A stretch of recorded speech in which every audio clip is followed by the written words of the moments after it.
Bien, vamos a primeramente a orar para que Dios sea el que nos haga entendidos de lo que tenemos que escuchar y obedientes a ello. Señor Dios, Padre Celestial, gracias por tu bondad, tu amor, tu misericordia. Te solicitamos en este momento que tú hagas que nosotros entendamos, pero no solamente entendamos, sino que realmente apreciemos lo que en tu palabra está escrito para nosotros. Señor, queremos ser buenos oidores, pero queremos también ser mejores hacedores de lo que dice tu palabra. No queremos quedarnos con un gran conocimiento que nos lleve a soberbia, que nos lleve a jactancia, sino que queremos hacer lo que tú quieres que nosotros hagamos. Te pedimos, Señor Dios, todas estas cosas en este momento, en el nombre y por el amor de Jesucristo. Amén. Cuando leímos hace un instante, acabamos de leer, yo supongo que a todos nos quedó el pensamiento de que está comenzando a la mitad. Y es correcto, comenzamos a la mitad. Comenzamos a la mitad de una historia que conocemos perfectamente, pero vamos a tratar de ubicarnos. ¿De qué se trata esto? De que, ¿cómo vamos a poder recordar claramente el contexto que sí sabemos? ¿Cuál es el contexto? Algunos le llaman al pasaje completo el hijo pródigo. En esta Biblia dice el hijo perdido, porque es una Biblia de Scofield. Dice el hijo perdido. Previamente hubo una parábola que se llamaba la moneda perdida y previamente otra que se llamaba la oveja perdida. Así es como vienen anotadas acá. Entonces nos damos cuenta que hay similitudes y diferencias importantes entre esto. ¿De qué se trata propiamente el hijo perdido? El hijo perdido vamos a tratar de ejemplificarlo y ahorita decimos lo que pudimos entender. El hijo perdido se trata de lo siguiente. Voy a destrozar un cuento corto de Ernest Hemingway. Y algunos lo conocen, otros no lo conocen. Yo lo voy a destrozar, es decir, le voy a hacer unas modificaciones que al final nadie vamos a saber cuál era el cuento. En ese cuento están un padre y su hijo. El papá se enoja fenomenalmente con su hijo. Aquí hay papás y hay hijos. Entonces a veces nos sucede eso, que nos enojamos en serio. ¿Qué pasa con el papá? El papá se enojó de una forma tan increíble que terminaron molestos con su hijo, de forma tal que el hijo decide irse de la casa, decide ya no volver, decide desaparecer de la vida de él. Entonces empiezan a pasar un día, 2 días, 3 días, 4 días, y el papá lo que se le ocurre hacer fue lo siguiente: puso un anuncio en el periódico, pero el anuncio fue anónimo. Decía más o menos así el anuncio: Paco, estoy verdaderamente arrepentido de lo que hice. Quisiera decirte que estoy tan arrepentido que quisiera expresártelo personalmente. Si tú quieres escucharme, te espero tal día, a tal hora, en este lugar, en este parque, enfrente de este sitio. El día y la hora que venían en el anuncio, se presentaron 800 Pacos. Es decir, esto es muy común. Es muy común las situaciones en las cuales nosotros, necesitamos arrepentirnos y necesitamos otorgar perdón y pedir perdón. Todas esas cosas van juntas. Entonces, de lo que hablamos aquí es de la necesidad del arrepentimiento, cómo el arrepentimiento en la vida de un cristiano es muy necesario. Propiamente el mensaje no comienza ni en el versículo 17 ni en el 11.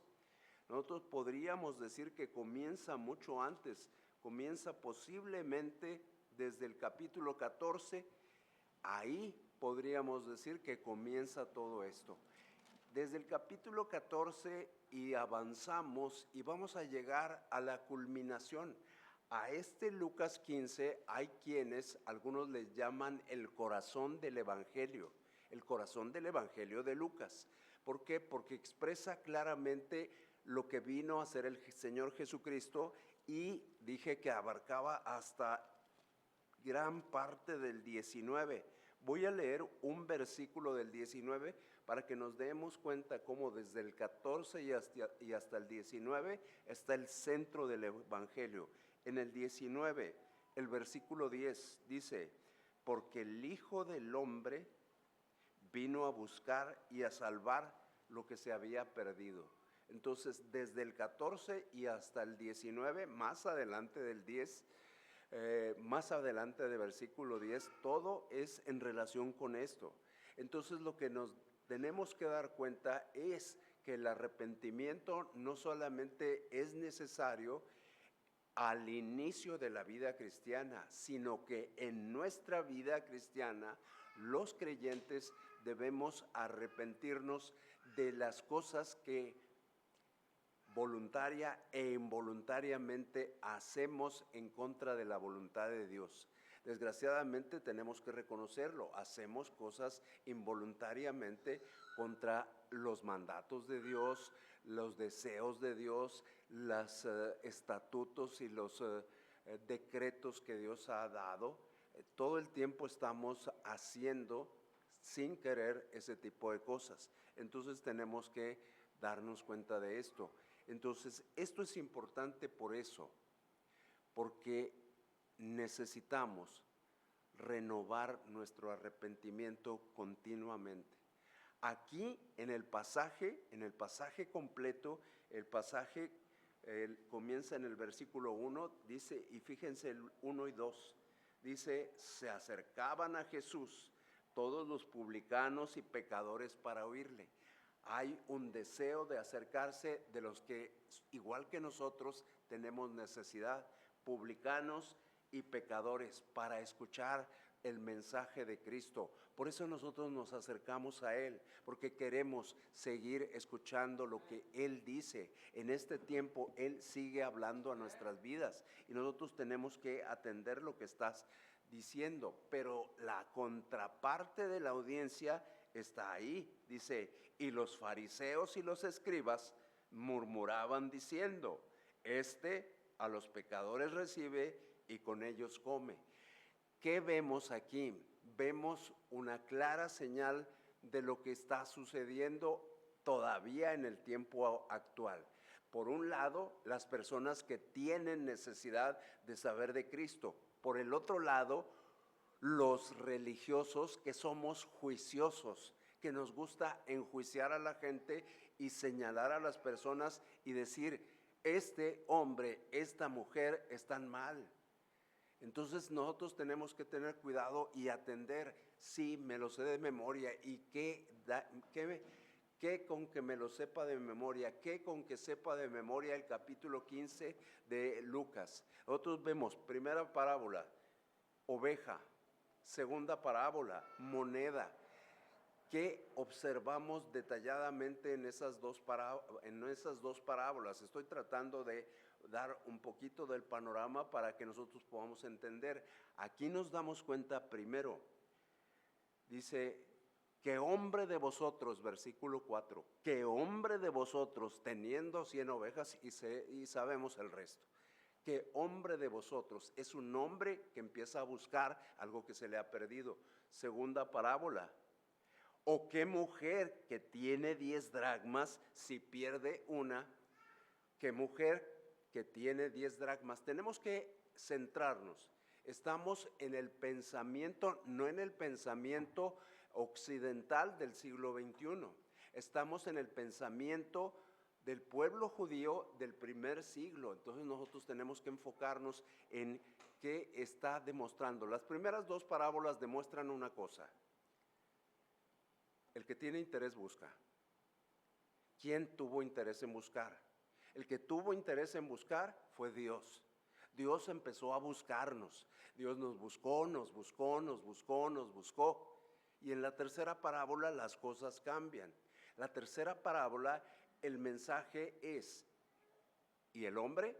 ¿Tiene alguna responsabilidad el hombre? ¿Le corresponde algo al hombre? ¿O no tiene nada que hacer el hombre en la salvación? Entonces, aquí en todo el pasaje hay 6 razones para que nosotros expresemos arrepentimiento continuamente. Pero nosotros hoy solamente vamos a ver 3 de esas razones. Espero tener oportunidad de ver las otras 3 en otra ocasión. Entonces vayamos a esas razones. Dice la primera, versículos 17 al 20. Ya los hemos leído, nada más inicio. ¿Cuántos jornaleros? Y volviéndose en sí, dijo: ¿cuántos jornaleros en casa de mi padre tienen abundancia de pan? Entonces nos damos cuenta de, aquí estamos hablando del arrepentimiento y decimos, bueno, ¿y qué necesidad hay de arrepentirse? Estos primeros, del 17 hasta el 20, nos dicen básicamente una cosa. Primero es que el pecado es una especie de locura. Nosotros tenemos que darnos cuenta de esto, porque este hombre, el hijo perdido, hizo 3 cambios en estos versículos. Hay 3 cambios que vamos a darnos cuenta. Entonces tenemos que estar atentos a esos 3 cambios. Primero, el primero de ellos, dice el versículo 17, y volviendo en sí. Es todo lo que vamos a leer. Y volviendo en sí.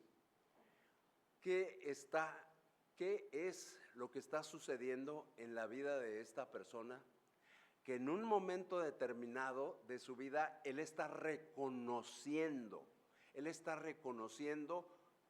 con el pasado que había vivido lo que había hecho mal. Así nosotros también igual tenemos un pasado y hemos hecho cosas hasta el día de hoy, y nosotros tenemos que darnos cuenta y posiblemente volver a enfocarnos en lo que es importante, volviendo en sí, dejando atrás lo que hemos hecho inconscientemente que rechaza la voluntad de Dios. Entonces nosotros dejamos atrás nuestra locura, nos damos cuenta de nuestra rebelión, de nuestro pecado, de nuestras faltas, y en un momento determinado vuelven las cosas a su sitio. Eso es lo primero que nosotros tenemos que darnos a la tarea de hacer. Estamos en el 17. ¿Cuántos jornaleros en casa de mi padre tienen abundancia de pan y yo aquí perezco de hambre? Nosotros acordamos, porque somos tan estudiosos y nos centramos tanto en el estudio, pero tenemos que centrarnos más que en el estudio en nuestras vidas. Decimos, una parábola es para enseñarnos una enseñanza espiritual, para que nosotros podamos comprenderla, y empezamos a hablar y hablar y hablar y hablar. Pero realmente, ¿qué quiere expresarnos Dios? Aquí lo más importante es Dios y yo. Eso es lo más importante, Dios y tú. ¿Qué quiere expresarnos? Lo que quiere expresarnos es: este es mi carácter. ¿Cuántos jornaleros en casa de mi padre? Es decir, el más insignificante en la casa de mi padre. Nosotros somos hijos de Dios. En la casa de mi padre, hasta el más insignificante tiene abundancia. Y yo aquí, por dejar la comunión con Él, estoy padeciendo, estoy sufriendo, estoy comiendo lo que haya, hasta la comida para los marranos.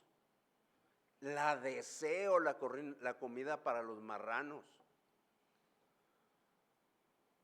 Y en la casa de mi Padre, en la casa de Dios, porque soy hijo de Dios, hasta el más pobre, hasta el más inútil, perdón por la expresión, pero para que quede claro, hasta el más inútil tiene mejor alimento que el que yo recibo, porque yo me he aferrado a estar en mi pecado. Entonces yo tengo que entender esto así como lo entendió él. Él reconoció su situación y reconoció la bondad de Dios. Eso es lo que hay en este versículo 17, el reconocimiento de parte de este hombre. No sabemos más nada de él. ¿Por qué? Porque es una parábola que ilustra y podemos poner cualquier edad de este hombre, 17, 25, 40, 28, 38, los que ustedes quieran poner. Entonces, nosotros nos tenemos que dar cuenta y darnos a esto. Dios es bueno, ahí lo dice. Pero también Dios dice, Dios es generoso. Dice, porque repetimos, tienen abundancia de pan. Cuando nosotros leemos la palabra abundancia, en la casa de mi Padre, en la casa de Dios, hay de sobra. Pero yo tengo que estar ahí. Yo tengo que permanecer ahí. Entonces, cuando este hombre se da cuenta de esto, pues inmediatamente dice, ya que se dio cuenta, ya que se reconoce su situación, vamos al siguiente. El siguiente versículo dice, me levantaré e iré a mi padre y le diré. Hasta ahí nos quedamos. La siguiente acción que toma este hombre es una resolución. Primero un reconocimiento. La regué, me equivoqué, decidí hacer las cosas a mi manera, reconozco que estoy mal. Y toma una resolución en base a eso. Nosotros también tenemos que tomar resoluciones en base a lo que ha sucedido en nuestras vidas. Tenemos que ubicarnos. Si nosotros nos quedamos en la misma ruta, estamos reconociendo, pero no estamos resolviendo, no estamos tomando resoluciones. Y dice ahí, la resolución para él es, me levantaré e iré, me levantaré e iré. El hijo está decidiendo, nosotros tenemos que decidir, vamos a continuar aquí donde estamos, vamos a continuar, para el entendimiento de nosotros, somos mexicanos todos, vamos a continuar en el chiquero, o vamos a la casa de nuestro Padre. Digo, todos entendemos perfectamente la palabra, no es una palabra extraña para nosotros. Alguien podría decirlo en inglés, alguien podría decirlo en francés, alguien podría decirlo en otro idioma. Para nosotros entendemos perfectamente de lo que se trata. Y él está confesando su pecado, pero está confesándole su pecado a dos personas. Dice, he pecado, Padre, he pecado contra el cielo y contra ti. Contra el cielo y contra ti. Está hablándole a su padre físico, a su padre terrenal, pero también está diciendo contra el cielo, contra mi Padre celestial también he pecado. Los pecados que nosotros cometemos primeramente son en contra de Dios, nuestro Padre celestial. Entonces tenemos que estar muy atentos a esto. Y luego llega la parte a la que hay que llegar. Antes de eso,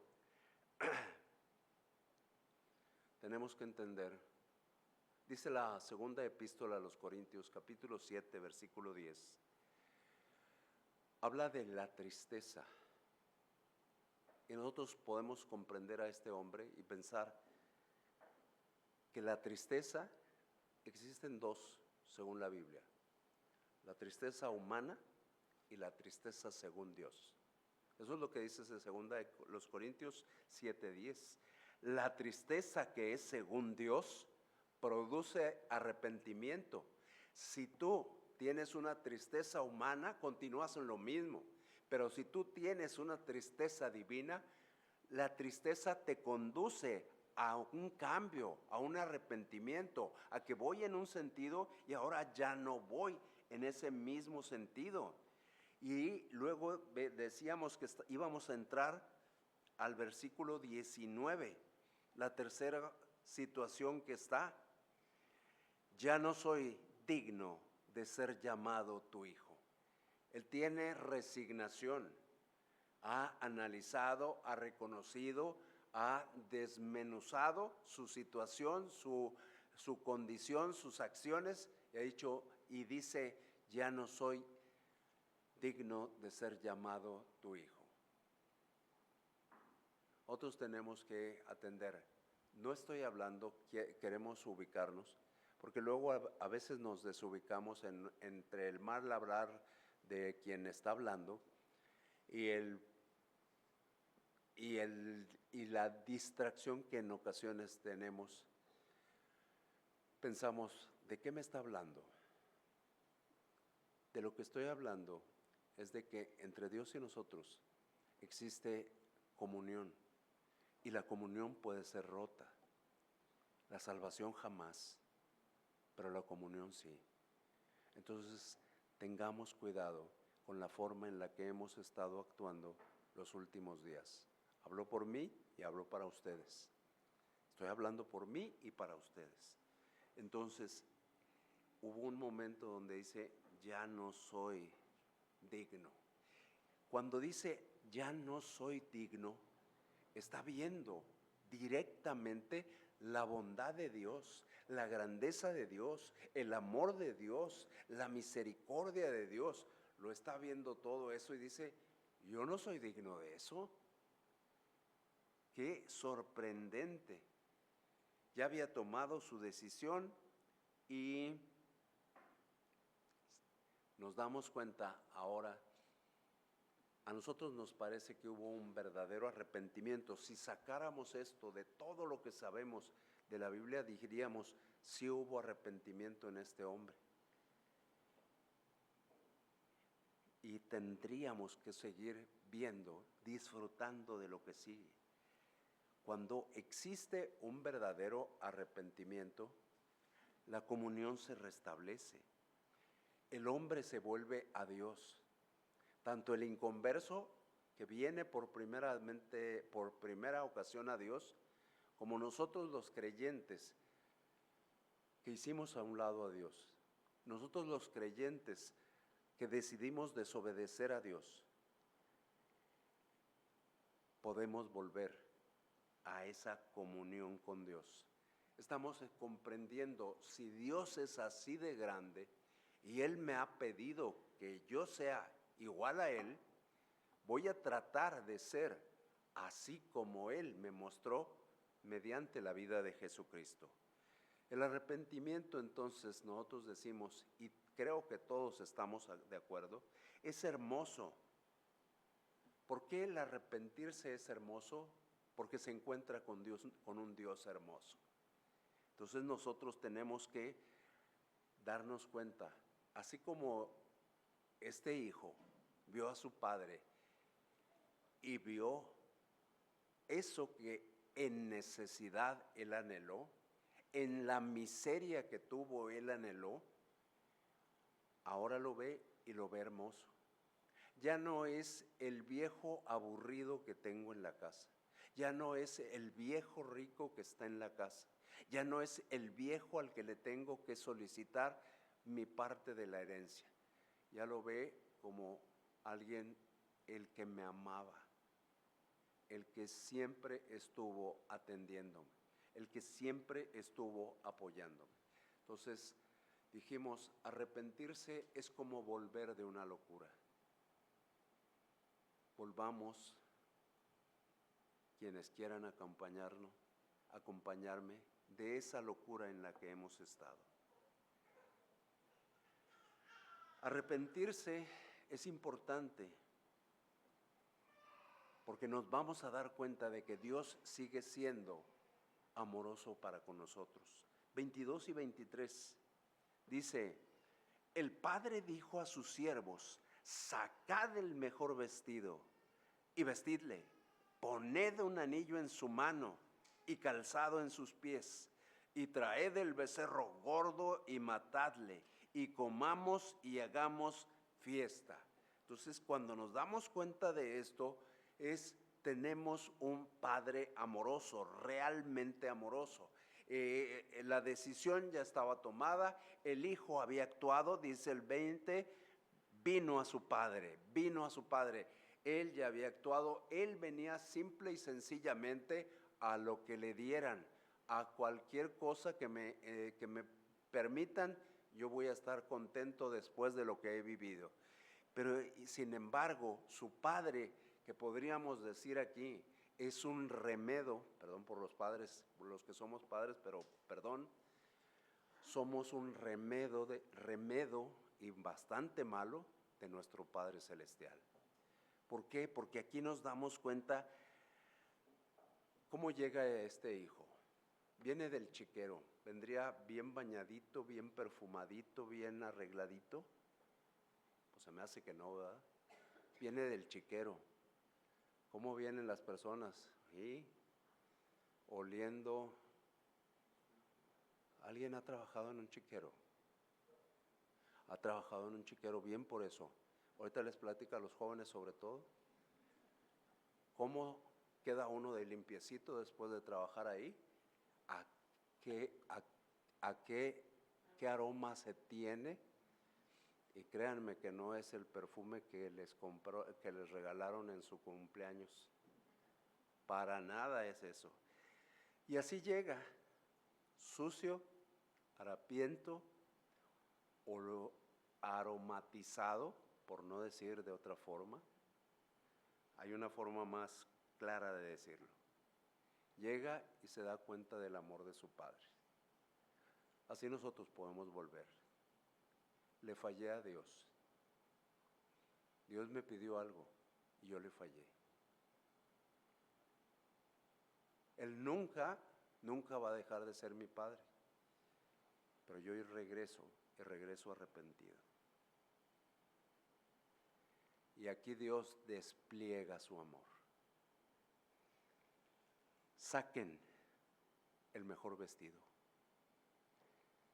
Hacéenlo por completo, vístanlo con el mejor vestido, el de gala, el que se usa en las fiestas. Esto nos da a entender, para Dios somos muy importantes y quiere que vistamos como es digno de hijos suyos. También quiere que se nos ponga un anillo que nos identifique con su familia. Nosotros tenemos que entender ese anillo y darnos cuenta de qué llevamos en nuestras manos. Yo no llevo anillos, en mis manos yo no llevo anillos. Al final les puedo responder por qué no llevo anillos. Bueno, de una vez, porque se quedaron muy intrigados algunos. Al día siguiente de mi boda, mi esposa y yo decidimos no usar anillos. ¿Por qué? Porque en el hospital y en la clínica uno se anda lavando más o menos cada 10, 15 minutos y a veces dejas el anillo ahí donde te lavaste la última vez y por lo menos en la institución donde nosotros trabajamos, todas las cosas cambiaban de dueño. No sé por qué razón. Ahora sí, continuemos. Entonces, ¿te das cuenta del tremendo amor que tiene Dios por nosotros?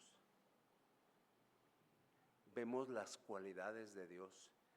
Dijimos el amor, pero podríamos decir la misericordia. Podríamos decir tantas cualidades que tiene Dios para con nosotros. Él sabía cuando se fue lo que iba a pasar. Él sabía que iba a supuestamente vivir en un sueño mientras traía dinero. ¿Alguna vez has traído dinero? Sí, cuando yo caí aquello. Y se siente uno, yo las puedo. Y casualmente aparecen amigos. Aparecen amigos y amigos y amigos. ¿Y la coca y los chichos de perdido? Pues sí, nomás que se le acabó al que le llegó la beca, se le acabó la beca, pues ya, váyase para su casa, mijo. Deje ver quién puede seguirme subsidiando mis necesidades. El padre sabía lo que iba a suceder. Antes de que todo sucediera, él ya sabía. Cuando el padre ve a su hijo, lo recibe, fíjense esto, qué simple y qué sin chiste, pero qué impresionante. Porque dice aquí nuestro pasaje,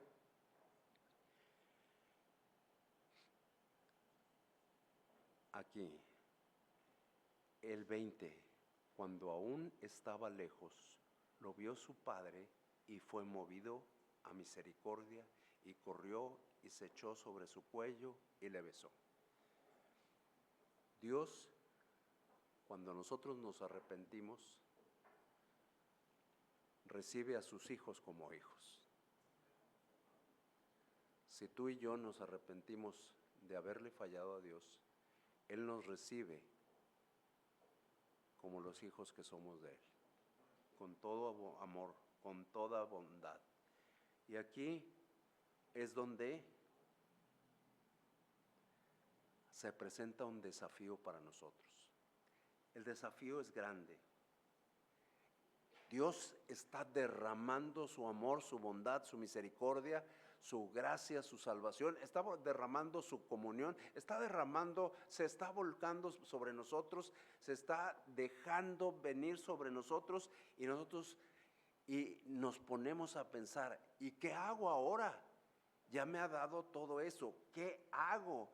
Entonces Dios nos recibe como hijos, como lo que siempre hemos sido, como lo que fuimos y somos desde el día en que le recibimos. Ahora nos recibe así y nos da nuevamente, nos dice, aquí está, nuevamente, todo lo que tenías a tu disposición, lo sigues teniendo a tu disposición. Te estaba esperando. Has desperdiciado tu vida, he desperdiciado mi vida. He hecho mis placeres. ¿Has hecho solamente tus placeres? Acudamos, tú y yo, a los brazos misericordiosos de Dios. Él es nuestro Padre. Él, vayamos sin miedo, Él nos va a recibir. Y el 24, mi hijo muerto era, y ha revivido, se había perdido y es hallado. Y comenzaron a regocijarse. Cuando nosotros nos arrepentimos en el día a día y que vamos en pos de la santidad de Dios, estamos demostrando que no estamos muertos, que estamos vivos, que en aquel momento que recibimos a Cristo, pasamos de muerte a vida. Eso es lo que estamos demostrando. Por eso es tan importante el arrepentimiento continuo. No recuerdo en qué momento, pero hace algún poco tiempo recordábamos aquello de el poner la leña sobre el altar día a día. Levítico 6:12. Eso es lo que tenemos que hacer nosotros. Cada día estar poniendo leña sobre el altar. Cada día decirle a Dios, hoy quiero consagrarme a ti. El día de ayer me equivoqué. El día de hoy quiero entregarme. Dios no tiene para nosotros obstáculos cuando nos entregamos de esta forma, de manera sincera. Algunos hemos estado en el chiquero. Dios nos está esperando. Dios sigue esperándonos. Entonces, ¿qué es lo que vamos a hacer? ¿Qué reacción vamos a tener nosotros ante la bondad de Dios, ante su amor, ante su expectativa de despertar a mi hijo? despertará de ese sueño que le está haciendo solamente parecer que parece, sin ser realmente participante de mi obra. Nosotros tenemos la oportunidad. En la obra de Dios hay oportunidades que hay que tomar. O seguimos en el chiquero. La decisión no es del Padre. El Padre nos está observando. El Padre está diciendo, aquí hay lugar, aquí hay vestido, aquí hay anillo, aquí hay calzado, aquí hay banquete y en abundancia para ti. ¿Vienes o te quedas allá? Vamos a orar.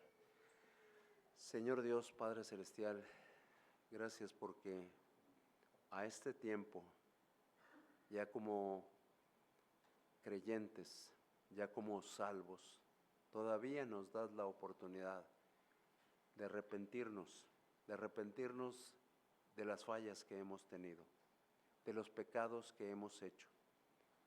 Ya como hombres y mujeres salvos, te hemos fallado.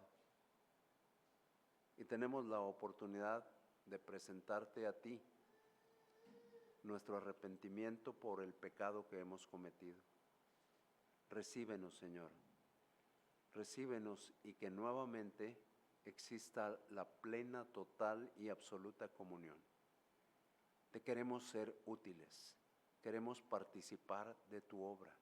Queremos, Señor, hacer más de lo que hemos hecho hasta este momento.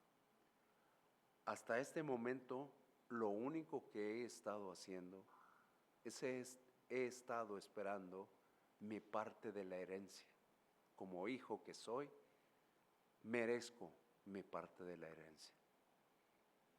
¿Para qué quieres tu parte de la herencia? ¿Para qué quiero mi parte de la herencia? ¿Para que la obra de Dios sea engrandecida? ¿O para despilfarrarla en tus deleites y placeres? ¿Para qué quieres la parte de tu herencia? Dios, permítenos usar nuestra parte de la herencia para que tu nombre sea conocido